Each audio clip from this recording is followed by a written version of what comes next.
पुल से जो approach road बनी हुई थी उसको गंगा बहा के ले गई है। ये पीडब्ल्यूडी की नाकामी है। जो भ्रष्टाचार आप देख रहे हैं वो इसकी रिजल्ट ये सामने आपको देखने को मिल रहा है। जो ये अप्रोच रोड 30 जुलाई को बही थी वो करीब 10 मीटर की दूरी पर थी जो पुल से थी। अब ये बहते बहते करीब 100 मीटर पहुंच चुकी है और आप पूरी तरीके से देख सकते हैं ये जो अप्रोच रोड है ख़त्म हो चुकी है और पानी जो है गंगा के बहाव के साथ खेतों में घुस चुका है। पूरी पीछे की तरफ आप देखिए कि जो गंगा का बहाव है घुसते घुसते सारा खेतों में घुस चुका है। अप्रोच रोड जो ठीक करनी चाहिए थी पीडब्ल्यूडी को वो अभी तक काम शुरू नहीं हुआ है। हालांकि जेसीबी यहाँ पर खड़ी हुई है जो अप्रोच रोड को ठीक करने के लिए दुरुस्त करने के लिए बुलाई गई थी, लेकिन किसी वजह से ये काम अभी तक शुरू नहीं हो पाया। दूसरी तस्वीर इधर से हम दिखाना चाहेंगे कि ये पूरी बल्लियाँ इधर पीडब्ल्यूडी ने मंगाई थी और ये अप्रोच रोड को जोड़ने के लिए मरम्मत करने के लिए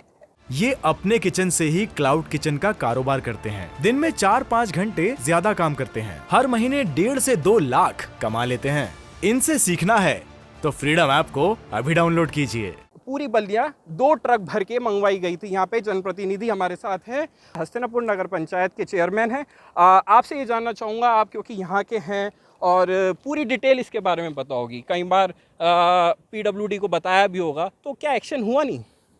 इसमें क्या है कि पहले से इसका बहाव जो तेज़ चल रहा था इस साइड में, गंगा का बहाव कभी कभी जो है चेंज होता रहता है और इस तरफ बहाव ज़्यादा तेज़ हो गया तो ये अप्रोच जो है कटना शुरू हो गई थी। अखबार के माध्यम से भी इसमें निकला था और अगर थोड़ा सा ध्यान देते पीडब्ल्यूडी वाले अधिकारी लोग तो शायद मैं समझता हूँ कि ये अप्रोच बच सकती थी। लेकिन अब ये भी कह सकते हैं कि अभी इस पुल का निर्माण तो चल ही रहा था क्योंकि अभी इसका उद्घाटन तो हुआ नहीं, पूर्ण रूप से हो भी नहीं पाया। पीछे गंगा का एक बहाव आया था जिससे काफ़ी रोड टूट गई थी, उनको ठीक करने में लगे हुए थे और साथ ही साथ ये घटना हो गई और ये अप्रोच जो है तेज़ बहाव के कारण बह गई। इसमें थोड़ी लापरवाही का मामला है, अन्य तो ये अप्रोच बचाई जा सकती है। मतलब पीडब्ल्यूडी ने लापरवाही करी है क्योंकि आप कह रहे हैं कि उद्घाटन तक नहीं हुआ था, उद्घाटन से पहले ही ये अप्रोच रोड भाग गई, मतलब भ्रष्टाचार पे चढ़ गई है, भ्रष्टाचार की भेंट चढ़ गई है ये। अब देखिए मैं इस बारे में मैं कमेंट्स नहीं कर सकता। मैं तो ये कहना चाहूँगा कि बस इसमें थोड़ी जिम्मेदारी आने जाने वालों को या यहाँ के गांव के लोग भी हैं, हम भी हैं, जो भी व्यक्ति है वो अगर सही समय पे इसकी सूचना अगर पीडब्ल्यू दे देता तो शायद मैं समझता हूँ कि वो इसका बचाव कर सकते थे। और उसके साथ साथ उन्होंने बचाव करने की कोशिश भी की थी। बल्ली आई थी, बल्ली यहाँ अप्रोच लगाने का काम शुरू भी हो गया था और लेकिन वो बल्लियां जो लगाई वो कम से कम बह गई सारी की सारी। तो इंजीनियर जो होते हैं उनकी पढ़ाई लिखाई होती है पूरी, उनको प्रैक्टिकल नॉलेज भी होती है, उसके बाद भी इतनी लापरवाही? नहीं, वो जब बल्लियाँ लगाई गई थी तो उस समय बहाव बहुत कम था और जब रात में बहाव और तेज़ हो गया, 1 लाख क्यूसेक पानी जब यहाँ आ गया तो वो बल्ली भी साथों से बह गई तो कार्य फिर बाधित हो गया। मतलब ये समझिए कि वो तेज़ बहाव के कारण वो पीडब्ल्यू वाले इस कार्य को नहीं कर पाए और ये ज़्यादातर बढ़ता चला गया जो करीब आज ये करीब 110 मीटर करीब ये अप्रोच टूट चुकी है। अच्छा, डीएम खुद आए थे, उन्होंने भी दिशा निर्देश दिए थे कि इसको जल्द से जल्द दुरुस्त कर दिया जाए, उनकी भी नहीं सुनी जा रही। डीएम साहब भी आए थे और हमारे यहाँ के जो राज्य मंत्री हैं माननीय दिनेश खटीक जी, विधायक जी, वो भी यहाँ आए थे। उन्होंने भी जो है जल्द से जल्द मतलब इसको ठीक कराने का मतलब आदेश दिया था। देखिए, राज्य मंत्री की भी जिम्मेदारी बनती है क्योंकि किसानों के खेत पर बाढ़ आ चुकी है एक तरीके से, जो अभी आपने आपको तस्वीर में दिखाया। हमारे साथ सभासद भी है। ये पुल, ये सड़क किस तरफ जोड़ती थी? ये सड़क हमें उत्तराखंड से जोड़ती है, नैनीताल खटीमा हाईवे से हमारा ये टच हुआ था।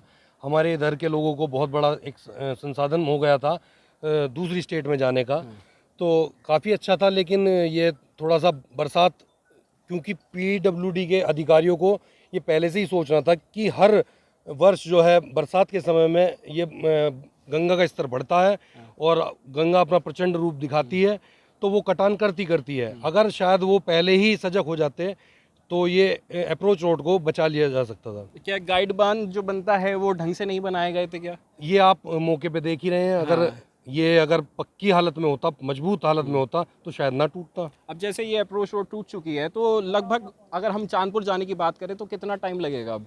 अगर देखा जाए, पहले हम लोग अगर इधर से जाया करते थे तो तकरीबन 1.5 घंटा में लगा करता है, 1.5 से 2 घंटे, क्योंकि लगभग यहाँ से 50 किलोमीटर बिजनौर है और उससे आगे 40 किलोमीटर चांदपुर है। 90 किलोमीटर का रन करना पड़ता था।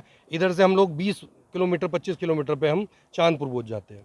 तो बहुत सहूलियत हो जाती थी, बहुत पर अब सहूलियत फिर से दिक्कत हो गई। आपको क्या लगता है कब तक बन जाएगा ये? मेरे मानना ये है इसमें कि तकरीबन 1.5 से 2 महीने यहाँ पे अभी लगेंगे इसे ठीक तो होने में। 1.5 से 2 महीने यहाँ के जनप्रतिनिधि खुद अपनी जुबानी की बता रहे हैं, और पीडब्ल्यूडी के जो कार्यप्रणाली है उसको देखकर ऐसा लग रहा है कि ये 1.5-2 महीने भी उनकी कार्यप्रणाली पूरी ढंग से ठीक चली तो शायद ये अप्रोच रोड ठीक हो पाएगी, दुरुस्त हो पाएगी। TV9 ये अपने किचन से ही क्लाउड किचन का कारोबार करते हैं। दिन में 4-5 घंटे ज्यादा काम करते हैं। हर महीने 1.5 से 2 लाख कमा लेते हैं।